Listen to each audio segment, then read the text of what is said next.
I am Mary Kay Cabot, and I have some potentially franchise-altering news coming out of the NFL world today that should have every Browns fan on the edge of their seat. We are talking about a seismic shift on the defensive side of the ball that could redefine the identity of this organization for the next decade. If you want the most accurate inside information from within the Berea headquarters and the latest updates on how Andrew Berry is navigating this complex market, then you need to hit that subscribe button and turn on notifications right now. Do not miss out on these exclusive insights because the landscape is shifting fast. Dexter Lawrence has officially requested a trade from the New York Giants, and the ripple effects are being felt all the way here in Cleveland as insiders urge the Browns to make a move. This is not just another rumor floating in the off-season wind. This is a calculated request from the premier interior pass rusher in the league today. Lawrence is frustrated with the lack of progress on a contract extension in New York, and he wants out of a situation that he feels no longer values his elite production. Since 2022, no nose tackle has recorded more pressures than Lawrence, making him a unique weapon that simply does not become available often.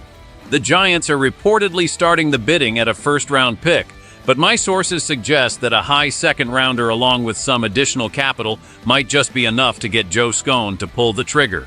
For the Browns, this represents a golden opportunity to pivot while the rest of the league is distracted by offensive coordinator changes and quarterback dilemmas. The front office is currently evaluating the financial feasibility of bringing in such a massive salary, but with approximately $21 million in available cap space, the room is there to navigate a deal. Andrew Berry has never been one to shy away from aggressive moves when he smells blood in the water, and adding a player of this caliber would signal to the entire AFC North that Cleveland is doubling down on its greatest strength. While the offense struggled significantly during the 2025 season, finishing near the bottom of the league in almost every major statistical category, the defense was the shining light that kept this team competitive. The internal logic is simple. If you cannot fix the offense overnight, you must make the defense so terrifying that it doesn't matter. But the real question isn't just about whether the Browns can afford Lawrence's $18.5 million salary or the trade picks required to secure him. The real question is what happens when you take the most dominant interior force in the NFL and place him right next to a certain perennial Defensive Player of the Year candidate who is already breaking records. The potential for destruction is almost unimaginable, and I have gathered some exclusive details on how this pairing would actually function on the field that you simply will not believe. Can you imagine an interior force like this in our stadium? I want to hear from you in the comments below right now. Would you give up a high draft pick for this level of dominance? Let me know your thoughts because I am reading every single one.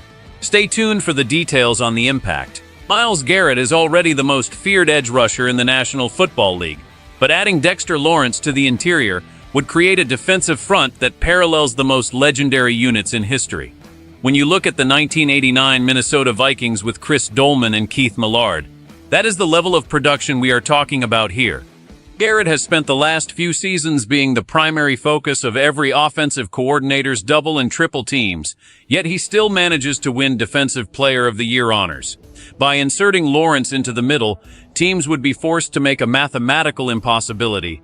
You cannot double-team both a nose tackle who leads the league in pressures and the best defensive end in the world simultaneously.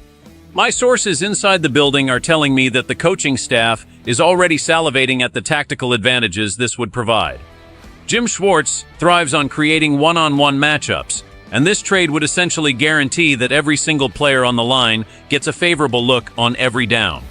Beyond just the pass rush, Lawrence brings a level of run-stuffing gravity that would allow Carson Schwezinger to roam even more freely. Schwezinger is coming off an incredible Defensive Rookie of the Year campaign, and his development would accelerate exponentially behind a wall composed of Garrett and Lawrence. This isn't just about adding a good player. It is about creating a symbiotic relationship where every star makes the other even more dangerous.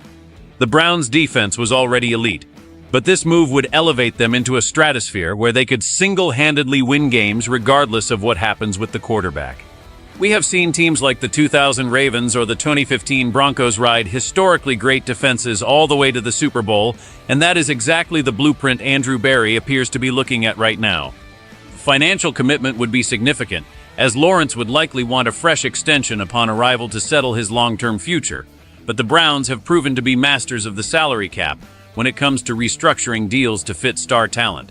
However, there is a very specific reason why this move is being prioritized now despite the glaring holes on the offensive side of the ball, and it involves a shift in organizational philosophy that I am about to reveal. Looking at the broader context of the Cleveland Browns, this potential trade represents a massive shift in how the front office views the immediate future of the franchise.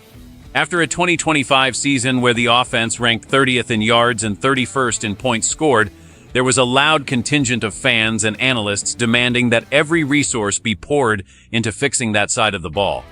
However, the reality of the NFL is that elite offensive talent is rarely available via trade or free agency in their prime, whereas the defense can be bolstered through strategic acquisitions like this. By targeting Dexter Lawrence, Andrew Berry is leaning into the team's proven identity. Head coach Kevin Stefanski understands that while they work on the offensive identity, having a defense that can hold opponents under 15 points gives the team a chance to win every Sunday. The impact of this would be felt throughout the entire roster. If the defense is this dominant, it takes the immense pressure off the offensive line and the quarterback to be perfect. It allows for a ball control, conservative offensive approach that limits turnovers because you trust your defense to get the ball back. Furthermore, this move would secure the Browns' defensive window for the next 3 to 4 years. Both Garrett and Lawrence are in the prime of their careers, and locking them down together creates a foundation that draft picks alone cannot replicate. We are looking at a scenario where the Browns could boast the reigning DPOY and the league's best interior defender on the same line. The future of the franchise depends on these high-stakes decisions. If the Browns pass on this, they risk wasting the peak years of Myles Garrett's career with a defense that is merely great instead of legendary. My information suggests that the conversations between Cleveland and New York are in the early exploratory stages, but the urgency is growing.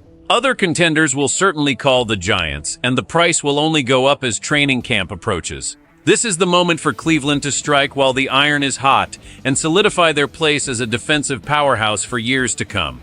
The next few weeks will be critical as we monitor the cap gymnastics and the negotiation tactics between these two front offices. Ultimately, the pursuit of Dexter Lawrence is about more than just a single trade. It is about the soul of the Cleveland Browns and their commitment to excellence. This fan base has endured decades of rebuilding and uncertainty, but a move of this magnitude sends a clear message that the time for almost is over. If the Browns successfully pair Lawrence with Myles Garrett, they aren't just building a good team. They are building a nightmare for every other quarterback in the league. It signifies a refusal to settle for mediocrity and a willingness to be aggressive even when the path forward is difficult. For the fans, this represents hope. It is the hope that the defense can be so impenetrable that the orange and brown will finally dominate the AFC North for years to come. We are talking about a defensive front that people will tell stories about decades from now, much like the legendary fronts of the past. It changes the atmosphere in the locker room and the expectations in the stands. Every snap would be an event, every third down a guaranteed highlight. But I want to know what this means to you personally. Does this move make you feel like the Browns are finally one step away from a deep playoff run? Or are you worried that the offense is being ignored for too long? This is the most important conversation in Cleveland sports right now, and I want you to be a part of it. Your voice matters, and your passion is what drives this team forward. If you appreciate this kind of deep dive, insider analysis, and want to stay informed on every single detail of this developing trade story, make sure you hit that like button right now. It helps us continue to bring you the best Browns coverage on the internet. And most importantly, hit that subscribe button. I will be here every step of the way, monitoring the phone calls, the contract numbers, and the rumors from inside the building to make sure you know the truth before anyone else.